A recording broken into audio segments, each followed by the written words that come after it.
Question जो हर कोई बच्चा जो नीट 2024 या 25 एम कर रहा है वो पूछ रहा है कि भैया कौन सी एनसीईआरटी फॉलो होगी और कौन सा सिलेबस सच में नीट 2024 और 25 में आएगा। मैंने इसके ऊपर एक वीडियो बनाया था जहां फर्स्ट टाइम यूट्यूब पे मैंने सारे फैक्ट्स दिए थे पूरा रिसर्च करके, लेकिन कुछ चीजें उसमें क्लियर नहीं थी, ठीक है, जिनको मैं आज क्लियर करने वाला हूं इस वीडियो में। मैंने पहले सबसे पहले जैसे एनसीईआरटी मार्केट में आई, मैं नई एनसीईआरटी बायोलॉजी की लेके आ गया हूं और जल्दी मैं केमिस्ट्री की एनसीईआरटी भी लेके आने वाला हूं ताकि मैं इसका पूरा एनालिसिस कर सकूं, ठीक है। तो पहली चीज तो अगर तुम्हें दिखेगा यहाँ पे एडिशन दिखेगा, ठीक है, तो इसका जो एडिशन है यह है रिवाइज्ड एडिशन नवंबर 2022, ठीक है। इसके पहले जो एक मेन चेंज हुआ था एनसीईआरटी के अंदर वो था 2006 का, ठीक है। अब सुनो, जो बच्चे मुझसे पूछ रहे हैं क्या करना चाहिए भैया और आपको क्या लगता है, मैं ऑनेस्ट ओपिनियन दूंगा बेस्ड ऑन फैक्ट्स, ठीक है। यूट्यूब पे कई लोग कह रहे हैं कि नहीं होगा चेंज, कई लोग कह रहे हैं कि ये पक्का चेंज हो रहा है, ठीक है। मैं तो समझता हूं व्हाट इज द लॉजिक, ठीक है। पहला इंपॉर्टेंट सवाल, आपके सारे सवाल खत्म कर दूंगा आज, ठीक है। तो पहला इंपॉर्टेंट सवाल है कि भैया हमें नई एनसीईआरटी खरीदनी है कि नहीं। देखो यार, चीजों को डिलीट किया गया है, ऐड नहीं किया, तो जिनके पास पुरानी एनसीईआरटी है 2022 की, 21 की, 20 की, कोई प्रॉब्लम नहीं है, तुम उसको अभी के लिए रख सकते हो।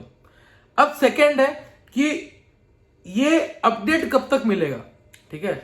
मैं तुम्हें ये लिख के दे रहा हूं कि एनटीए जो है ना ये अपडेट नहीं देगा जब तक वो फाइनली जो है नीट के फॉर्म वाला प्रोसीजर होता है वो चालू ना कर दे, ठीक है। ये एनटीए की आदत है, तो कहीं ना कहीं इस आवाज को कुछ टीचर्स को या कहीं तक ट्वीट करके मेल करके पहुंचाना पड़ेगा। मैं अपने एंड से यार, मुझे पता है कि बच्चे को बहुत बड़ा कंफ्यूजन है, मतलब ये स्ट्रेस है ना ये रहेगा, तो मैं अपने एंड से एनटीए को मेल करने वाला हूं, ठीक है। एनटीए तक आप अगर हो सके तो ये वीडियो पहुंचा देना, नहीं पहुंचेगी मुझे पता है, लेकिन स्टिल मैं ट्विटर पे मैसेज करूंगा, मैं मेल कर दूंगा अपने एंड से, ताकि वो एटलीस्ट जल्दी डिसीजन दे पाए, बच्चों का फ्यूचर खराब ना हो, ठीक है। सेकेंड चीज ये। थर्ड चीज है भैया क्या सच में रिड्यूस होगा। अकॉर्डिंग टू माई ओपिनियन, ठीक है, मेरे ओपिनियन के हिसाब से जो मैंने कहा था कि रिड्यूस होगा, मैंने पिछले वीडियो में भी कहा था कि भाई रिड्यूस होने वाला है या होगा, ठीक है, बहुत हाई चांसेस है। क्यों और इसको कैसे डील करना है ये बताऊंगा, सबसे इंपॉर्टेंट पार्ट है वो। देखो, एक होता है सिलेबस रिड्यूस होना, एक होता है सिलेबस को रिमूव कर देना, ठीक है। जो सीबीएसई ने किया पिछली बार, उसके पिछली बार वो किया था कि भाई 30% सिलेबस निकाल दिया जाए ताकि जो कोविड में बच्चे हैं स्कूल नहीं आ पाए उन पे बोर्ड्स में कम प्रेशर हो, ठीक है। लेकिन वो सिलेबस एनटी ने रिमूव नहीं किया था, वो सिलेबस एनसीईआरटी ने भी रिमूव नहीं किया था, वो सिलेबस बस सीबीएसई बोर्ड ने कहा कि एग्जाम में नहीं पूछेंगे। गॉट माय पॉइंट, ठीक है, पहला चीज। सेकेंड चीज कि 2006-07 में जब एनसीईआरटी चेंज हुई थी, मुझे बताओ बायो में तुमने कई क्वेश्चन सॉल्व किए होंगे, ठीक है। बायो में किसने 2005 के पहले के क्वेश्चन देखे, अगर आपने कभी देखे हो चैप्टर उठा के देखना, कुछ जैसे फॉर एग्जांपल बायोलॉजी चैप्टर है, माइक्रोब चैप्टर है, ठीक है, और भी चैप्टर्स है जिनमें अगर आप 2005 के पहले के पीवाईक्यू लगाओगे तो तुमसे बहुत सारे पीवाईक्यू नहीं बनेंगे, ठीक है। तुम बोलते हो उनको आउट ऑफ एनसीईआरटी आ गए, आउट ऑफ एनसीईआरटी, लेकिन समझो यार 2005 से पहले they were part of NCERT, NCERT का ही पार्ट थे वो 2005-06 में, लेकिन जब सिलेबस चेंज हुआ तो उन पार्ट्स को हटाया गया, रैशनलाइज की गई एनसीईआरटी, और फिर कहीं ना कहीं नई एनसीईआरटी फॉलो होने लगी, ठीक है। और हमें आज लगता है कि भाई ये कुछ सवाल जो थे बहुत पुराने पीवाईक्यूज करते नहीं हम लोग, क्योंकि वो लगता है आउट ऑफ एनसीईआरटी। डन, ये एक पॉइंट और क्लियर हो गया, थर्ड पॉइंट। फोर्थ पॉइंट है कि नीट जब आई थी, ठीक है, एआईपीएमटी से नीट हुआ, सारे स्टेट एग्जामिनेशंस को मर्ज किया गया और कहा गया कि एक ही एग्जाम होगी सेंट्रलाइज, जिसमें आज 21 लाख बच्चे फॉर्म भरे थे 2023 में, ठीक है। इसका आइडिया था कि एक डिफाइंड सेट हो, किसी स्टेट के साथ ज्यादा नाइंसाफी ना हो, ठीक है, क्योंकि होता कितने पहले जो नीट थी उसका सिलेबस मैच करता सीबीएसई से, ठीक है, तब भी कहीं ना कहीं एनसीईआरटी फॉलो हो रहा था, लेकिन जब से नीट आई धीरे धीरे एनसीईआरटी पे फोकस बढ़ता गया, क्योंकि उसको पूरा का पूरा एक सिलेबस डिफाइन करना पड़ता है कि भाई ये सिलेबस है, ठीक है, ताकि कोई स्टेट आगे जाके ये ना बोले कि हमारे बच्चों के साथ नाइंसाफी हुई, ये आपने कहां से पूछ लिया, हमारे सिलेबस में तो है ही नहीं, और ना आपके सिलेबस में है ना आपके कोई ऑफिशियल बुक्स में। तो एनटीए हमेशा फॉलो कर रहा है एनसीईआरटी किताबों को, ये आपको पता लग गया होगा। 2019 का पेपर देख लो, 20 का देख लो, 21 का देख लो, 22 का देख लो, 23 का देख लो, मुश्किल से एक आध सवाल पूरे 200 सवालों में से बाहर से आता है। आई गेस इस साल तो वो भी नहीं था। ठीक है, चाहे बात करूं फिजिक्स की, चाहे बात करूं केमिस्ट्री की, चाहे बात करूं बायोलॉजी की। ठीक है, तो अब होगा क्या ना, जो बच्चे नई एनसीईआरटी, अब जो बच्चे 10th से 11th में है, ठीक है, जो 2025 का एग्जाम देंगे, जो बच्चे 11th से 12th में आए, जो 2024 का एग्जाम देंगे, और ड्रॉपर्स भी होंगे। अब जो बच्चे 11th से 12th में आए, उनको तो पुरानी एडिशन की एनसीईआरटी मिलती नहीं है। मुझे अगर मैं तुम्हें आज बोलूं कि भैया जाके 2018 वाली एनसीईआरटी लेके आओ, ला सकते हो। ठीक है, 2018 के एनसीईआरटी में रिप्रोडक्टिव वाले में कुछ अलग चीजें थी, मैं बताऊंगा। ठीक है, तो वो एनसीईआरटी ला सकते हो? आज नहीं ला सकते। ठीक है, कुछ कुछ पॉइंट्स अलग थे जो चेंज किए गए, एक दो पॉइंट्स। क्या आज मैं अगर वो एनसीईआरटी मंगाऊं तो ला सकते हो? नहीं, मिलेगी नहीं, बहुत मुश्किल से मिलेगी, इजीली अवेलेबल नहीं होगी। इसी तरह से अब जो पुरानी एनसीईआरटी है वो मार्केट से हट चुकी है, बहुत हट रही है। ठीक है, अब मैं जब ये भैया मैं बुक लेने गया ना, मैंने उनको ये नहीं बोला कि नई एनसीईआरटी दो, मैंने बोला कि मेरे को चेक करना था कि यार सच में मार्केट में नहीं ही अवेलेबल है कि नई मांगनी पड़ती है।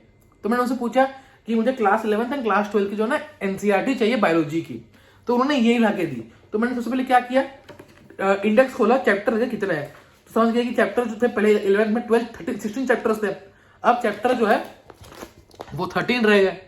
ठीक है, 13 चैप्टर्स रह गए। तो तब समझ में आया कि मार्केट में, मैंने उनको पूछा भी पुरानी एडिशन है कि पुरानी एडिशन, तो उन्होंने बोला नहीं भाई सब नई आ गई, अब नई एडिशन है। अब समझो जो बच्चा 11th से 12th में जा रहा है वो कहां से पढ़ेगा।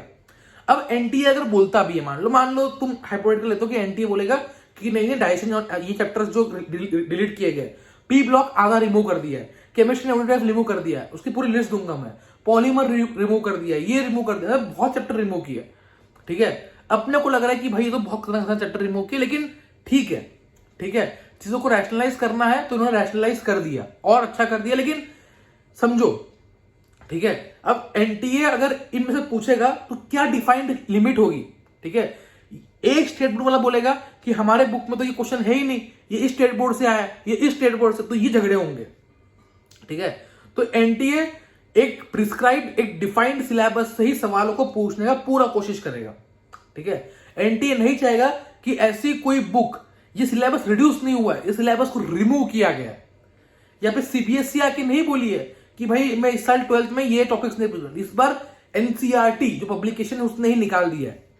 ठीक है, एक इंपॉर्टेंट अपडेट। इसके बाद हम क्या करें भैया।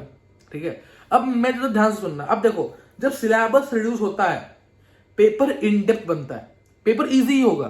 ठीक है, लेकिन एनसीईआरटी की लाइंस को, उन्हीं लाइंस को अच्छे से पूछा जाएगा स्टेटमेंट वाइज फॉर्म में। ठीक है, तो सिलेबस तो कम हो गया, तो कंपटीशन डायरेक्टली बढ़ेगा। ठीक है, तो फिजिक्स में, केमिस्ट्री में एनसीईआरटी का इंपॉर्टेंस और बढ़ जाएगा। फिजिक्स में से इस बार कुछ क्वेश्चन थ्योरेटिकल थे, डायरेक्टली एनसीईआरटी के लाइन से आए थे, उसी तरह से और सवाल बढ़ सकते हैं, और लाइन से फोकस किया गया कि सिलेबस को कंसाइज किया गया। तो अपना काम क्या है, पहली चीज, ठीक है, अपने को इन डेप्थ और बहुत अच्छे से पढ़ना है वो टॉपिक्स जो तुम्हारी एनसीईआरटी से हटे नहीं है।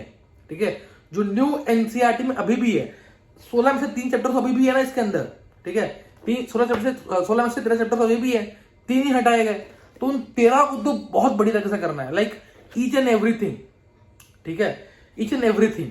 और भैया अभी बाकी 3 जब क्लास में लेक्चर चल रहा हो उनमें लेक्चर देख लो, ठीक है, कर लो, लेकिन तवज्जो, फोकस, एक्स्ट्रा प्रैक्टिस, एक्स्ट्रा वो जो चीजें हैं सारी वो अपन कर रहे होंगे 13 जो चैप्टर सच में है अभी सिलेबस में।